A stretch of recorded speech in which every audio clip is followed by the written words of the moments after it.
Na mesma hora que ele foi falando, e eu vidrado no olho dele, que ele era na minha cabeça, ele era um anjo enviado de Deus, não sei o quê. E aí, nisso, ele vai do nada, ele me dá um beijo. Aí, nisso, eu não, Você não nenhuma... esboçou nada assim de Né, reação. tipo, qual seria a Você minha foi reação? congelado, assim. Qual seria a minha reação normal? Eu, opa, como assim? Um beijo na frente da minha filha, da minha sogra? Tipo, isso não é normal. De dia. Tipo, isso não é normal. Isso se eu tivesse normal. Sim. Seria a minha Mas reação. você falou sim. Aí eu... Você se lembra do caso do mendigo Givaldo, uma pessoa em situação de rua que se relacionou com uma empresária na cidade de Planaltina DF. Mais de 4 anos se passaram deste caso que parou o Brasil. Mas o que realmente aconteceu naquela noite, além das imagens que viralizaram e a surra que Givaldo levou. Nos últimos meses, Sandra concedeu uma entrevista e decidiu contar em detalhes o que diz ter acontecido naquela noite. Como a sua vida era antes do caso e tudo que veio depois. Ela falou sobre traumas, diagnóstico, crise e momentos profundos de desequilíbrio emocional, trazendo uma perspectiva que muitos ainda não conheciam. O mais surpreendente é que ao ouvir a versão dela, a história ganha um novo tom. Hoje, aos 37 anos de idade, ela tenta reconstruir a vida trabalhando como motorista de aplicativo. Diz estar em paz, mesmo com a internet ainda julgando. Mas será que o Brasil julgou essa mulher de uma forma justa? O que realmente aconteceu na cabeça de Sandra naquela noite? No vídeo de hoje você vai ver as revelações que ela disse em uma entrevista exclusiva. Tudo isso de um jeito simples, rápido e fácil de entender. A entrevista de mais de 2 horas aconteceu no canal Charles Damascena, e lá a Sandra praticamente contou toda a sua história, desde a infância marcada por uma família um tanto que disfuncional, até os dias de hoje, em que ela trabalha como Uber. Prazer, meu nome é Sandra Mara Fernandes, tenho 37 anos. Atualmente estou trabalhando de motorista de aplicativo do Uber, como muitos já me acompanham nas redes sociais, principalmente no Instagram. Durante a conversa também revelou ter sido diagnosticada com bipolaridade, dizendo que o seu caso é um dos mais graves que existem. O meu diagnóstico é bipolaridade, transtorno bipolar tipo 1, que é um dos mais sérios que tem. E, infelizmente, o diagnóstico só veio justamente por conta do pico da doença, que é chegar à fase maníaca, ou surdo, né, que muitos conhecem, a euforia. Então, só por isso veio o diagnóstico, porque até então sempre fui tratada com outras causas que eu vou falar aqui no decorrer. A Sandra contou que antes de conhecer Eduardo Alves, o seu companheiro na época do caso Givaldo, já havia passado por 2 relacionamentos abusivos. Disse que quando jovem sofreu uma tentativa de abuso de alguém próximo da família. Entrei em 2 relacionamentos abusivos, apanhava e tal, tudo isso faz parte, porque justamente por conta da criação que eu tive de ver minha mãe apanhando, então eu atribuía o amor à dor, andava junto, dor e amor. Então eu não conseguia conhecer um amor que era cuidadoso, respeitoso. Sim. Então, os 2 primeiros relacionamentos da minha vida foram extremamente difíceis. Essas experiências acabaram destruindo a sua confiança nas pessoas, até porque, segundo ela, nem a mãe ofereceu o apoio que precisava para lidar com os traumas. E eu não tinha ajuda dentro da família, porque, por exemplo, na minha casa, quando eu era adolescente, eu fui... a primeira vez que eu falo isso, eu fui assediada por alguém próximo da família. E é até difícil falar isso. Aí eu fui assediada e eu fui procurar ajuda para quem? Para quem a gente mais confia, né? Que no caso era minha mãe. Aí eu fui pedir ajuda à minha mãe. Eu lembro que eu passei a noite toda chorando. Eu não entendi aquilo. Por que aquela... Eu não posso falar aqui quem foi, mas era alguém próximo da família. No outro dia, depois de eu ter chorado a noite toda, eu pedi ajuda à minha mãe, que estava junto com a minha irmã, uma das mais velhas. E falei, aconteceu isso e isso. A pessoa tentou fazer isso. Aí minha mãe, automaticamente, você não vai contar nada. Porque se você contar, pode acontecer uma tragédia na família. E a culpa foi sua. Porque você que estava na casa da pessoa. O que muita gente também não sabe é que ela passou anos sendo tratada como se tivesse apenas depressão. Só depois, segundo relatos dela, veio o diagnóstico que mudaria tudo: transtorno bipolar. Às vezes que eu procurei ajuda psicológica mesmo, porque eu via... Uma parte minha gritava que aquilo não era normal, que aquilo não era saudável. Só que toda vez que eu procurei, só falava, é depressão, depressão. Nunca depressão bipolar, o diagnóstico nunca veio. Sandra também relembrou como conheceu o Eduardo. Antes de se envolver com ele, contou que pesquisou tudo o que podia. Ela queria ter certeza de que ele não era um homem violento, que era alguém de caráter e completamente diferente dos relacionamentos que ela tinha vivido no passado. Vem morar comigo. Aí passou pouco mais de um mês, a gente já foi morar junto. E passou pouco tempo depois, a gente já fez essa tatuagem aqui também. Porque igual eu falei, gente, eu jurava que era o amor da minha vida. Entendi. Eu falei, gente, é pro resto da vida. Eu, né, acreditava. Então, Fiz tatuagem, a gente fez um piercing juntos, tudo era junto. Era muito intenso vocês dois também, Muito né? intenso. E eu falava pra ele, eu falei, Eduardo, depois que eu te conheci, meus olhos pros outros homens fechou completamente. Tipo, parecia que não existia homem nenhum mais na face da terra. Ela contou que os 3 primeiros anos com o Eduardo foram praticamente perfeitos, mas no início de 2022 as coisas começaram a mudar. Ela disse que andava desanimada com a vida e um dia, ao ver um vídeo de uma mulher na internet, sentiu uma presença estranha, algo diferente, e ficou martelando na cabeça desde então. Tava muito insatisfeita com a vida. Tava insatisfeita, não queria mais saber de loja e tal, eu queria outra coisa, algo que queimava dentro de mim, eu insatisfeita, e eu conversando com Deus, que eu não aguentava mais, e eu queria saber o que era. Aí eu fui dormir no sofá. E aí eu abro um vídeo. Quando eu abro o vídeo, é o vídeo da Elaine Orives, que é uma que acredita na lei da atração, que ela fala que mudou a vida dela graças à lei da atração, e fala que as coisas só não acontecem na nossa vida porque a gente tá desconectado de Deus, né? Como a gente tem essa desconexão. Aí nisso eu senti algo no meu corpo, de fora a fora, uma queimação, assim, e algo queimando no meu coração, senti uma presença e comecei a chorar desesperada, só que era um choro de alegria, como se fosse um choro de despertamento espiritual. Sim. E eu, então é isso, e chorando, sozinha. Ela contou que depois desse despertar espiritual sentiu vontade de mudar as coisas na própria vida. Uma delas foi tentar se reaproximar da sogra, com quem nunca tinha tido uma boa relação. Na cabeça dela, aquele era o momento de recomeçar. Ela acreditava que a partir dali tudo finalmente entraria nos eixos e que as coisas começariam a dar certo. Perdoa, não sei o que e tal, e abracei ela. E ela? E eu, coisa que eu nunca fiz na vida, porque eu sou orgulhosa, é do ser humano ser orgulhoso. E eu, do nada, eu cheguei, abracei ela sem entender nada. O Eduardo sem entender nada. E eu, não, eu vou te explicar, vem entrar aqui, entra aqui em casa, não sei o que, ela sem entender nada. Aí eu fui conversando com ela, falou, aconteceu isso, eu despertei espiritualmente e tal. Então a gente é uma família, a gente tem que ficar junto, a gente agora tem que convencer o Eduardo a entregar a vida pra Jesus. E isso aí, minha sogra ficou radiante, né? Porque a pessoa agora, a partir de agora, a minha nora vai trazer meu filho pra Jesus, que é tudo que ela queria, e eu ia mudar meu comportamento, eu não ia vestir mais as roupas que eu vestia, eu ia mudar, eu ia levar ele pra igreja. Então ali foi uma alegria pra ela e pra mim também. Então a gente começou uma conexão que ficou 2 anos separado. Na época, ela tinha uma loja de roupas e acabou pegando dinheiro com agiotas, achando que era parte ali do plano divino, mas acabou se afundando em dívidas. Eu achava que o propósito que Deus tinha na minha vida era de eu ficar milionária, bilionária, pra ajudar muita gente. Mas muita gente mesmo, ajudar assim, financeiramente. Então, o que eu fiz? Comecei a pegar dinheiro com agiota. E aí os agiota confiavam em mim, porque eu já tinha Pimenta e Pimentinha, que já tinha 4 anos ali, e de vez em quando eu precisava, então e fora que eu era muito organizada com as minhas coisas, correta, pagava direitinho. Então eles nem... quando eu pedi emprestado, eles achou que era algo ali natural. E eu também achava, né? Contou também que perdeu dinheiro em investimentos, acreditou que ganharia na Mega Sena e começou a viver em situação bem estranha. Difícil até resumir tudo o que aconteceu aí. E tá. Aí eu fiz uma lista, né? Eu escrevi, eu tenho foto de tudo, eu escrevi, eu falei, aí quando foi na véspera de acontecer, aí eu falei pra minha sogra, vai acontecer tal dia 9 de março de 2022, eu vou ganhar 107 milhões, que era o dia do jogo, e era esse valor. Caramba, sério? Você tava convicta que você ia ficar milionária com o Mega Sena? Isso. E sim, a história é meio maluca, né? Mas calma, porque tudo isso começa a fazer sentido depois. A própria Sandra reconheceu que todos aqueles pensamentos e decisões eram consequências da sua condição mental, e ela só não tinha consciência disso na época. Aí nesse dia, o Eduardo compra pra mim uma Bíblia protestante, né? Uma Bíblia evangélica. Porque até então eu tava com aquela rosa. Com aquela rosa católica. Aí ele chega pra mim, né? E chega com essa outra Bíblia rosa que ele compra lá na igreja, que a mãe dele congregava lá há uns 15 anos, que ela congregava naquela mesma igreja. E aí nisso, ele traz a Bíblia pra mim, só que quando eu recebo a Bíblia dele, eu fico feliz e tal, só que eu fico com os 2 pés atrás. Porque na minha cabeça, assim, na minha cabeça que eu não sabia que estava adoecido, eu falava, gente, o Eduardo não é convertido, eu acho que o inimigo usou ele pra me dar essa Bíblia, pra me confundir, alguma coisa assim, eu pensei assim, né?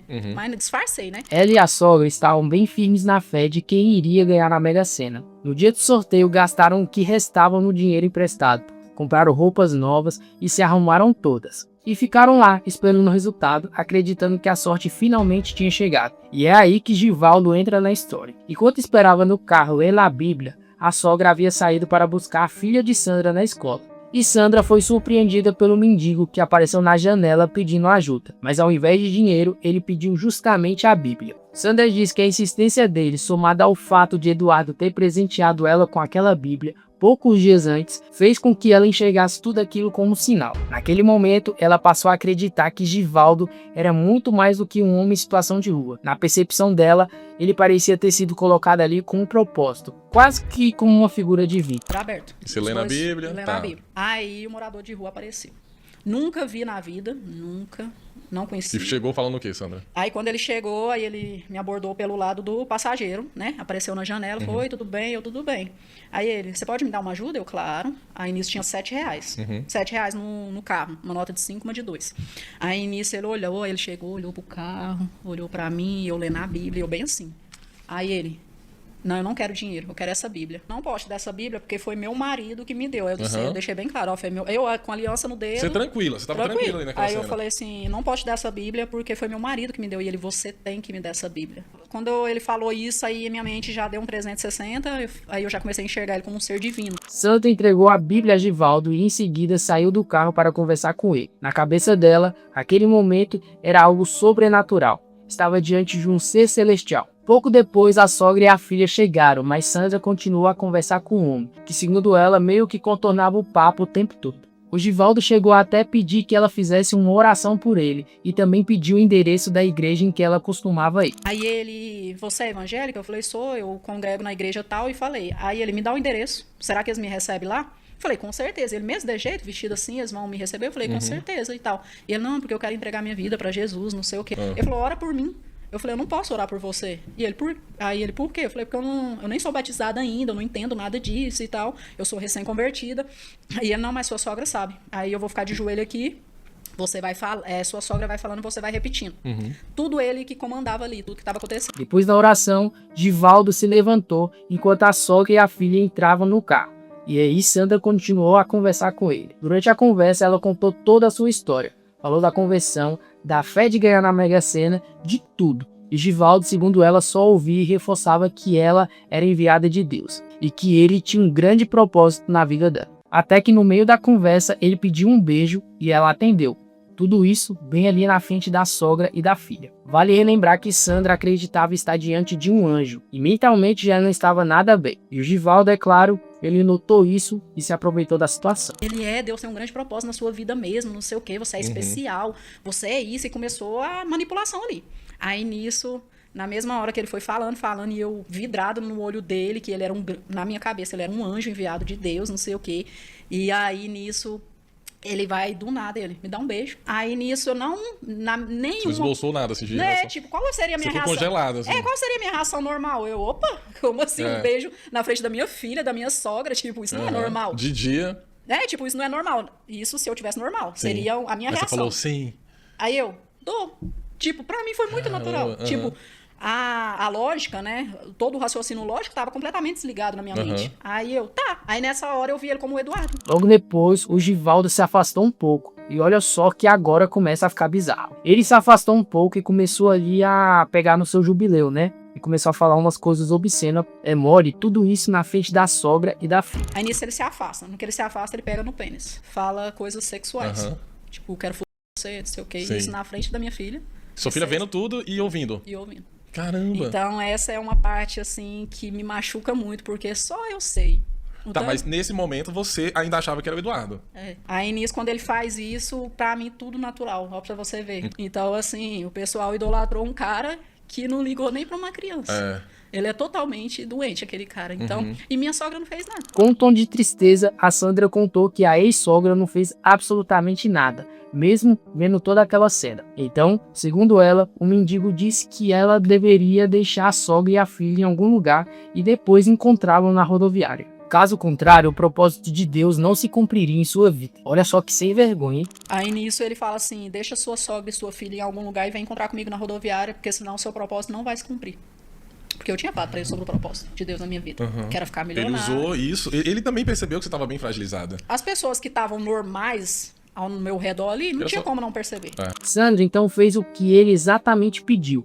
deixou a sogra e a filha em outro lugar e voltou para encontrar com Givaldo. Tudo com a permissão da ex-sogra, que segundo ela não tentou impedir em momento nenhum. Na cabeça de Sandra, ela acreditava estar indo a um encontro de Eduardo. Ela explica que a partir do momento em que os dois se beijaram, passou a ver Givaldo não mais como um ser divino, mas como seu próprio marido. Bom, claramente algo que já não estava bem na mente dela, né? Segundo Sandra, quando Givaldo percebeu que ela não estava em plena consciência, decidiu se aproveitar da situação. E aí foi nesse momento que tudo chegou ao ponto em que a gente já conhece na história. Cheguei na rodoviária, ele tava num quiosque lá fumando. Aí na mesma hora eu tiro o cigarro da boca dele e apago. Aí ele fala, por que você fez isso? Eu falei, porque você é meu marido e você não pode fumar. Porque a gente é cristão agora e essas coisas não faz parte da vida. E ele falou, realmente, eu sou seu marido, então vamos sentar em algum lugar para conversar? Aí você me leva. Aí nisso, o tempo todo, ele se colocou num papel de eu que estava conduzindo tudo. Aí ele colocou as mãos para trás e ele falou, me leva. Aí nisso eu pego no braço dele e a gente senta num banco ali da rodoviária. Aí ele começou a me beijar e tal, e o tempo todo se colocou como o Eduardo, como meu marido. E eu chamava ele de moço, não sei o quê, e ele sou seu moço, sou seu marido, não sei o quê. Aí depois você foi pro carro e aconteceu. Não, aí beleza, aí nisso fez isso tudo e tal, e ele falou, vamos pra algum lugar? Eu falei, vamos. Aí no que eu levantei, de novo, ele colocou as mãos pra trás, porque se te mostrasse as filmagens, ele com a mão pra trás, de tipo assim, não tô forçando nada. O Givaldo então começou a conduzir tudo dali pra frente. Disse para ir até o carro e a partir desse momento passou a dar ordens, sempre mantendo o papel de que ele era o próprio Eduardo. A Sandra contou que ele usou várias estratégias de manipulação para convencê-lo e conseguir exatamente o que ele queria. Eles ficaram cerca de 3 horas dentro do carro e ouvindo a Sandra contar, dá pra gente perceber o quanto ela estava fora da realidade. Tava tudo natural. Aí eu levo ele pro meu carro, ele entra no carro e eu entro dirigindo, e eu falei, vamos pra onde? Ele pode ir indo que eu vou te falando. Aí ele foi dando todas as instruções. E igual eu falei, o tempo todo, eu sou seu marido e tal. Aí ele que pediu pra parar naquele lugar lá. Porque eu teria condição se fosse pra traição. E a câmera pega ali, né? Aí se fosse questão de traição, eu teria condição de levar pra um motel, se fosse fetiche, como eles falam, né? E se tudo isso for verdade mesmo, o Givaldo agiu como um verdadeiro aproveitador. Aí as pessoas perguntam, mas quando você voltou pra realidade, sua mente voltou e você viu o que realmente estava acontecendo? Não. Quando o Eduardo chega? Tipo, aí beleza, aí nisso... Depois do ato sexual, porque ficou uns 3 horas no carro, mais ou menos. Aí nisso, só sei que a gente depois começou a conversar. Quando a gente tava conversando, aí nisso ele lá, do lado dele, a gente começou a conversar. Quando ele começava a conversar, eu não tava entendendo. Tipo assim, tudo que ele falava parece que tava embolado, vinha embolado. Sim. E eu não entendendo nada que ele tava falando. Tipo, ele falando A, B, C, e eu escutando isso aqui na minha mente. Blá, blá, blá, blá, muito rápido, eu sem entender nada. E eu falo devagar, eu não tô entendendo. Aí quando eu falava que não tava entendendo, ele pegava a minha cabeça e falava, então vamos não sei o quê. E eu falei, não vou. Aí eu vesti minha calça. Tudo só chegou ao fim quando Eduardo finalmente encontrou o carro e os dois lá dentro. Mas até isso acontecer foi uma luta. A mãe dele se recusava a contar onde Sandra estava, o que acabou dificultando a entender o que realmente tinha acontecido. Só depois de muita insistência, ela revelou o encontro com o Mindiro e explicou a situação. Foi então que Eduardo saiu à procura e acabou encontrando os dois e espancando o homem que estava ali com a sua mulher. Isso. Ele fala, aí a parte que ele fala que ligou pra mãe dele nada. Coloquei pra rodoviária. Depois de umas 30 vezes o Eduardo insistindo, aí o Eduardo começou a ligar pra pessoas que me conheciam, você tá com a Sandra? Cadê a Sandra? Aconteceu alguma coisa com a Sandra. Ele começou a ligar pra pessoas que me conheciam, falando, não sei dela. E a mãe dele mentindo o tempo todo. Chegou na escola e foi rodear a escola. Aí ele viu seu carro. Meu carro. Quando ele olhou pelo vidro, me viu, sem a parte de cima da roupa e um homem pelado. Aí ele ficou louco. Aí nisso ele começou a quebrar. E o que eu enxergava? O carro tava trancado, não? Tava trancado. Aí nisso, o que eu enxergava? Quando o Eduardo chegou, eu enxerguei uma luz ao redor dele, algo luminoso assim, e eu via ele. Aí eu, sem entender nada, mas como que o Eduardo tá aqui? O Eduardo tá aqui do meu lado. Aí minha cabeça dois deu... Eduardo. Aí eu fiquei, gente... Aí eu comecei a achar que aquilo tudo era um pesadelo, que eu ia acordar. Aí nisso eu mesmo destravei o carro, que tem como destravar dentro dele, aí eu destravei, ele veio pro meu lado. Quando ele veio pro meu lado, ele, você tá pelada. Aí nisso aí o morador de rua começou a correr do outro lado. Saiu correndo e foi atrás. Aí ele foi atrás. Aí nisso ele foi atrás, começou a bater nele. Mas bateu muito nele, né? Aí quando começou a espancar ele, eu me jogo no chão. Aí tem essa cena também.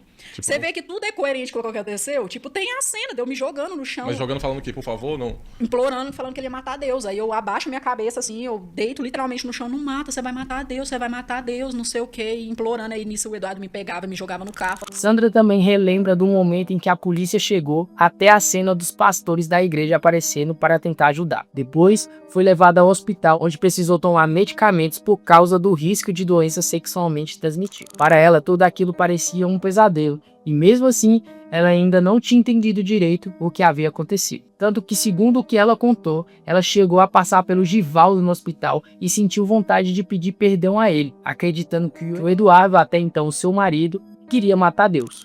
A Amanda foi me levando pelo hospital pra mim tomar os remédios que eles precisavam lá. Aí eu passei pelo mendigo 3 vezes. 3 vezes ele na maca, apagado. E eu, me leva nele, eu preciso pedir perdão pra ele. Nossa, ali ainda você ainda tava... Tava. Aí nisso Amanda, me leva ali, eu preciso pedir perdão pra ele, porque ele é Deus, não sei o quê. E ela, Sandra, ele é um homem mau, Sandra, ele é mau, ele abusou de você. Eu, não, ele não é mau, ele é Deus, não sei o quê. E eu todo tempo. Sandra recebeu todo o atendimento no hospital e depois saiu de lá com Eduardo e foram para casa de um casal amigo. Mas mesmo após várias horas, continuava completamente fora da realidade. Sandra dormiu naquela noite ainda completamente fora da realidade. Quando acordou, disse que começou a ter visões e passou a anotar tudo o que via. O seu pai foi buscá-la na casa da amiga para levar a um tratamento, mas ela se recusava até vestir as suas próprias roupas. Enquanto isso, as visões continuavam ali. Onde, pra internar? Não, primeiro ele tava me levando pra casa dele pra tentar me vestir uma roupa, meu pai. Depois era pra clínica. Aí nisso, quando chegou no meu pai, eles tentou me obrigar a vestir roupa. Aí eu desci do carro, só que no meio do caminho eu surtei, queria pular do carro e tal. E meu pai e meu sobrinho tentando me conter, porque era perigoso jogar ela pra fora do carro também, entendeu? Sim. Porque eu não ia deixar ela junto. Tipo assim, vocês são satanás, minha filha não pode ficar junto. É. E aí nisso, quando chegou lá na casa, eu me tranquei no quarto. Então, pra você ver o perigo que é deixar uma criança perto de alguém, porque eu já vi casos do filho matar o próprio pai e a própria mãe, porque enxergava realmente como um demônio, como um ser maligno. Então, assim, é muito perigoso deixar. E aí chegou a ambulância. Aí eu já tinha conseguido sair pra fora, na minha cabeça eu tava conseguindo fugir dos demônios, que era meu pai, minha madrasta, meu sobrinho, e minha filha junto comigo, ela presenciando tudo isso. Ela tava de pijaminha. Realmente, ela não estava nada bem. Sandra acabou falando tanto sobre isso que nem sobrou tempo para ela contar como que foi o processo de recuperação. Mas o importante é que ela voltou ao normal, com acompanhamento e tratamento e uso de medicamentos, que aliás ela precisa manter até hoje. Logo depois ela comentou sobre o seu relacionamento com Eduardo. Contou que no início ele deu todo o apoio e os dois seguiram juntos, mas com o tempo começaram a enfrentar dificuldades financeiras. Ela teve que vender a loja e as dívidas pesaram. Charlie chegou até a perguntar se ela não tinha recebido nenhuma proposta de trabalho mais interessante, mas Sandra explicou que as únicas ofertas que apareceram foram de cunho sexual. Ela também contou que Eduardo chegou a receber uma proposta para poder fazer uma luta com Givaldo, mas aí os dois decidiram recusar. Meio desproporcional, né? Já pensou? Aceitar para apanhar 2 vezes? Bom, voltando a falar do relacionamento de Eduardo e Sandra, ela contou que com as dificuldades financeiras, o jeito dele com ela começou a mudar. Com o tempo, essa distância acabou levando à traição. A Sandra contou que Eduardo não aceitava essa nova versão dela. Queria de volta a mulher de antes, mais baladeira, sem limites, né? Mas segundo ela, a sua conversão foi verdadeira. E foi assim que o relacionamento deles definitivamente chegou ao fim. Por fim, Sandra, que demonstra muita coragem ao expor tudo isso, contou como que anda a sua vida hoje. Diz que trabalha como motorista de aplicativo e que no dia a dia é tratada com respeito pelas pessoas. O problema, segundo ela, está mesmo nas redes sociais, onde ainda enfrenta ataques e comentários maldosos de todo tipo de julgamento. Aquele lado cruel da internet que infelizmente a gente conhece muito bem. Hoje, Sandra voltou a viver em Planaltina, no Distrito Federal, o mesmo lugar onde tudo aconteceu. Segue a sua vida de forma tranquila, solteira e aparentemente bem, graças a Deus. Eu me surpreendi, porque, gente, literalmente as pessoas me tratam super bem mesmo. As pessoas só me tratam mal nas redes sociais. Nas redes sociais as pessoas desejam minha morte. Ninguém conhece, me né? mandam coisas absurdas, assim, coisas bizarras. A internet ela é muito tóxica desse lado, né? Mas eu sei o que é isso. Mas pessoalmente, tanto que eu voltei pra Planaltina DF, porque eu morei 3 anos, os últimos 3 anos eu morei em Planaltina, Goiás. Voltei pra Planaltina DF, que foi onde que tudo aconteceu, onde todo mundo me conhece. E aí, literalmente, quase 100% me trata super bem e tem muitos que não me reconhecem, graças a Deus. Legal. Ela mantém um perfil no Instagram com mais de 300 mil seguidores, onde compartilha um pouco dessa nova face. Bom, todo sucesso pra ela, que ela continue firme do lado do bem, né? Comenta aqui embaixo o que você pensa sobre isso e se você sabia que Sandra tinha voltado a ter um perfil lá no Instagram e de toda essa história. Eu espero que você tenha gostado da forma que abordamos o vídeo. Deixe o seu like para nos ajudar. Se tiver um tempinho, assista o nosso último vídeo falando sobre os famosos que supostamente previram o seu destino trágico. Tá bem legal, hein? Muito obrigado pelo acesso e até a próxima.